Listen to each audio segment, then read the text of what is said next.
Let the mommy wars begin. Full-time job or full-time mom? What is a mother to do? Which comes first, the job or the family? Since the 1990s, it's been hard to watch coverage of parenting without hearing about America's ceaseless so-called mommy wars between employed mothers and those who stay at home. Do we really put our kids at risk every time we head to the office? Today, 70% of U.S. mothers work outside the home. They've become a mainstay of the American labor force. We have to address the facts that women are working, and it's very unlikely that we're going to go back to a situation where women don't work in such high numbers. For most of the mothers in this world, there isn't an option. What if this war we've heard so much about actually isn't? The vocabulary we've been handed is one of debate, conflict, and it's a war. I mean, war?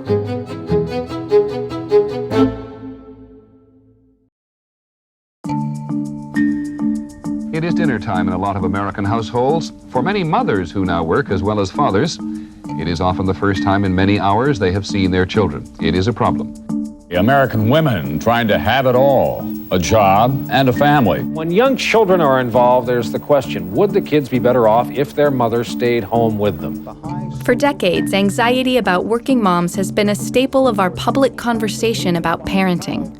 By the 1990s, when 3/4 of U.S. moms held jobs, working mothers like Bridget Schulte still faced a cultural headwind. To be a working parent at that time was to feel really awful every day when you left the house. I felt really polluted by guilt.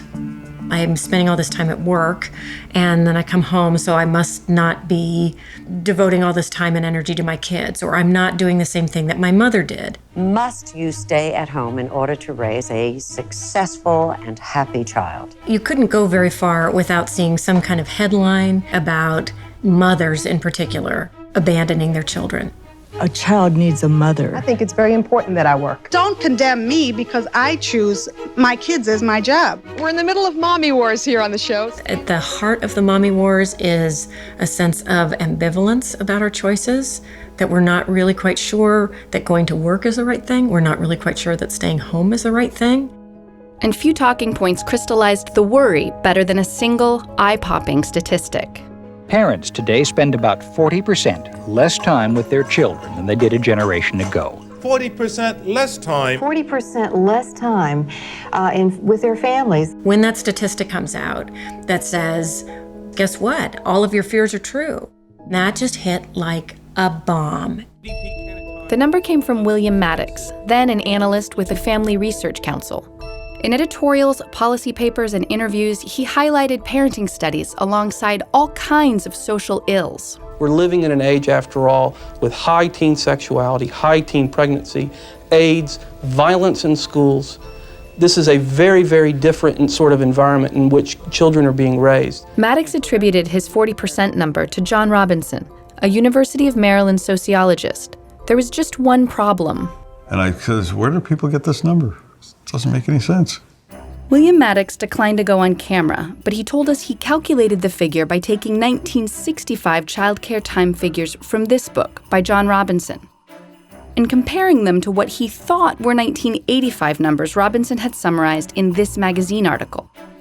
But Robinson's article contained mistakes that made the 1985 numbers appear falsely low, and Maddox never checked the underlying data. So since then, whenever anybody's called and asked about it, I've corrected them that in fact, this was absolutely an erroneous conclusion. But that false statistic fueled the conventional wisdom. We spend 40% less time as parents with children than we did a generation ago. Because more and more parents were working outside the home, they have less and less time for their children. It resonated for people because we were used to this idea that women were supposed to be staying home and taking care of their kids. Children are starving for attention from their parents. Am I hearing a call for working mothers to go back home? Yet much of the media narrative about perceived harm that working mothers inflict on kids has missed a surprising fact.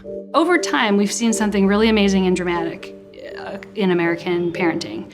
That is, particularly for mothers, they have marched out into the labor force in great numbers, and they have done this at the same time they are increasing their time with children in what we call primary care time. That's right, parenting time is increasing. By analyzing time diary data from parents, Milky found that working mothers by 2000 spent as much time interacting with their children. That's reading and playing with their kids, changing and feeding them, as stay-at-home moms did back in 1975.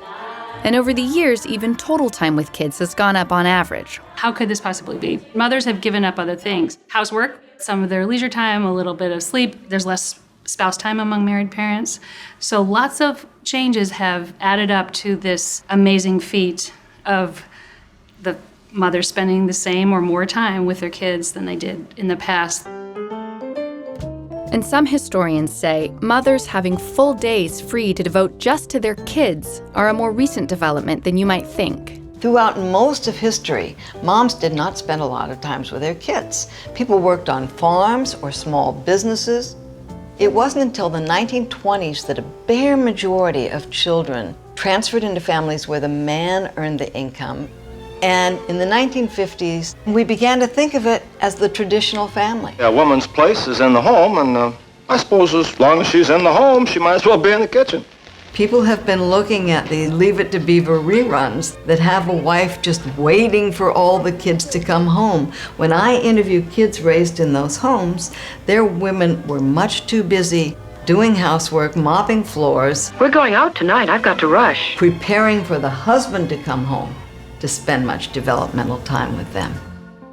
More recently, sociologist Amy Shin has studied the impact that time spent parenting has on kids. There's so much anxiety, so much emphasis placed on spending enough time with your children. What we find is that sheer quantity of time doesn't really matter. It's really the specific types of activities you do with that time that matter. Shin and her colleagues found that reading with children, sharing meals with them, interacting with them does, of course, have benefits, but so do other things. Parental education really matters. Growing up in a safe neighborhood matters. Attending a good school matters. The effect of time is a drop in the bucket if you consider the whole set of factors that actually have meaningful impact for children. And preoccupation with mother's time has contributed to the enduring one-sidedness of our public conversations about raising kids. What about the fathers? We kind of let them off the hook. Nobody was telling fathers that it was time for them to leave work earlier or spend more time with their kids. Nobody was telling fathers that they needed to quit their jobs, that they weren't doing the right thing with their lives. Since 1965, married fathers have nearly tripled the amount of childcare they do. Good news that's tempered by one nagging fact. Mothers still spend almost twice as much time with their kids as fathers do, but the gap is shrinking, and we should encourage families to make sure that gap shrinks and disappears. Research suggests that fathers taking part in childcare produce a whole host of benefits for children, from better language skills to more empathy. And fathers who get involved early tend to stay that way. Fathers are important emotionally to children. Fathers are important in terms of play and the time they spend with them. Fathers who spend time with their kids, even from the very earliest moments after birth, are likely to have better connections, things that can last a lifetime. In those early moments, when the baby first comes home, that's when the family dynamics get set. What's the one policy change that could really make a difference for women, for work and family, for gender issues? And more than anything, I'll say parental leave for dads. Solo parental leave for dads. And some argue that discussion of those kinds of policies has been overshadowed in decades of debate over whether or not individual women should be working. Because we're featuring mommies throwing food at each other, we're not talking about the need for universal child care, the need for flexible hours. We haven't had a real significant piece of national policy since the Family and Medical Leave Act, which is 25 years ago. And the fact that so many people are combining work and family is a real testament to individual families and their ingenuity. Because our companies, our culture, and our national policies don't make it easy. Stay-at-home moms. The mommy wars is very parallel to the way the media covers everything. Conflict are us, you know. Let's put it all in terms of a conflict. You think working moms are selfish. You're saying stay-at-home moms are lazy? The media only does feelings that are absolute certainties hurled at each other. And that's what happened with the mommy wars.